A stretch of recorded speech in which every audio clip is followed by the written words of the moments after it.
Pensiunan polisi yang meneror dua warga di Desa Penarungan, Mengwi disangkakan 3 pasal.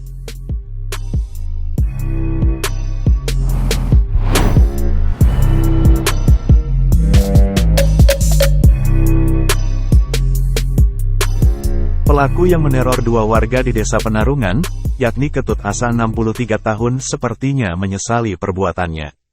Ia tampak murung dan hanya menundukkan kepala saat digiring aparat kepolisian Polres Badung. Pensiunan polisi itu pun enggan berkomentar terkait teror dan pemerasan yang dilakukan. Bahkan atas perbuatannya tersebut Ketut Asa disangkakan 3 pasal sekaligus dengan ancaman hukuman seumur hidup atau 20 tahun penjara. Kasat Reskrim Polres Badung AKP I Gusti Nyoman Jayawidura mengakui jika ada 3 pasal yang disangkakan kepada pelaku. Pertama, pelaku disangkakan pasal 1 ayat 1 UU Darurat No 12/1951 tentang perbuatan menguasai amunisi tanpa hak dengan ancaman maksimal hukuman mati, penjara seumur hidup, 20 tahun penjara. Selain itu juga disangkakan pasal 368 ayat 1 Hukum pidana tentang pemerasan dengan ancaman maksimal 9 tahun. Terakhir disangkakan pasal 335 ayat 1 pertama tentang ancaman kekerasan dengan ancaman maksimal 1 tahun. Hasil pengungkapan terhadap dugaan tindak pidana pemerasan dan atau ancaman kekerasan yang terjadi pada hari Jumat tanggal 24 November 2020, di mana tindak pidana tersebut dilakukan oleh saudara berinisial KTA, laki-laki berumur 63 tahun, pekerjaan yang bersangkutan tidak bekerja, namun yang bersangkutan berstatus sebagai purnawirawan anggota Polri, yang mana pelaku dalam melakukan tindak pidana tersebut dengan cara mengirimkan surat yang berisi ancaman kekerasan kepada beberapa korbannya, disertai dengan memberikan peluru aktif sebagai bentuk ancaman nyata yang dilakukan kepada korbannya. Jadi dari hasil pendalaman kita perlu kami tekankan di sini pada intinya terkait kejadian ini tidak ada kaitan sama sekali dengan situasi politik yang ada, termasuk juga tidak ada kaitan yang bersangkutan terafiliasi dengan kelompok-kelompok tertentu.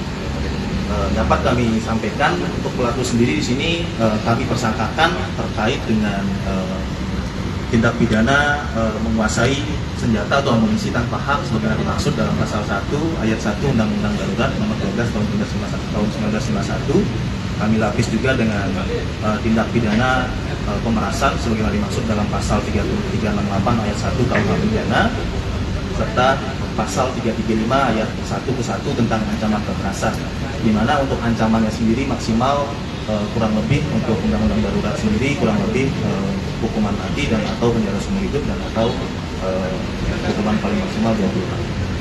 Untuk dari hasil pendalaman yang dilakukan oleh tim Samong Polres Badung beserta unit reskrim Polsek ini, pelaku dapat diamankan kemarin pada hari Senin tanggal 27 November 2023, yang dilanjutkan dengan penggeledahan di rumah pelaku, di mana dari hasil penggeledahan ditemukan di rumah pelaku 25 butir peluru aktif.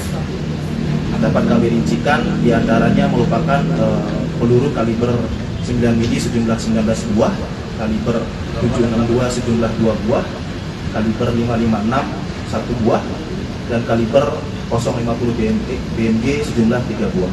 Kami juga mengamankan unit sepeda motor, helm, serta pakaian yang digunakan pelaku pada saat melakukan tindak pidana tersebut, karena memang kejadian tersebut sempat terekam melalui CCTV. Mungkin ada pertanyaan terkait tindak pidana yang dapat kami sampaikan ya. Motifnya apa? Motifnya sendiri. Untuk motifnya sendiri ini sementara ini dapat kami dalami, yaitu motif yang bersangkutan sakit hati dan kondisi ekonomi yang bersangkutan. Memang yang bersangkutan ini pernah meminta pekerjaan terhadap korbannya namun tidak diberikan, dan ada juga motif sakit hati terhadap salah satu korban. Pada intinya isi surat tersebut adalah mengancam korbannya untuk menyerahkan atau memberikan sejumlah uang, kisaran dari korban yang pertama 2,5 miliar, korban yang berikutnya meminta uang 5 miliar, dan yang bersangkutan dalam suratnya pada intinya mengancam akan mengeksekusi serta menyiram air keras terhadap korban. Dan bagaimana terkait dengan kabar isi surat dia mengatasnamakan aliansi Bali NTB NTT itu nah. Jadi terkait dengan isi surat tersebut sudah kami dalami. Pada intinya yang bersangkutan ini sudah dapat kami pastikan tidak terafiliasi atau terkait dengan kelompok-kelompok tertentu sebagaimana yang bersangkutan sampaikan dalam surat.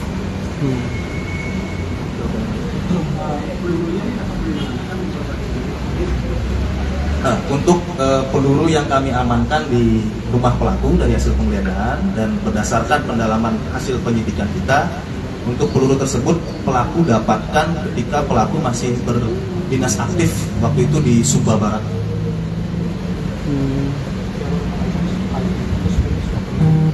Jadi untuk kejadian ini terjadi pada hari Jumat bersamaan. Jadi pelaku mengirimkan dari satu TKP ke TKP yang berikutnya. Jadi dilakukan hanya baru sekali di hari yang sama. Terima kasih sudah nonton. Jangan lupa like, subscribe, dan share ya.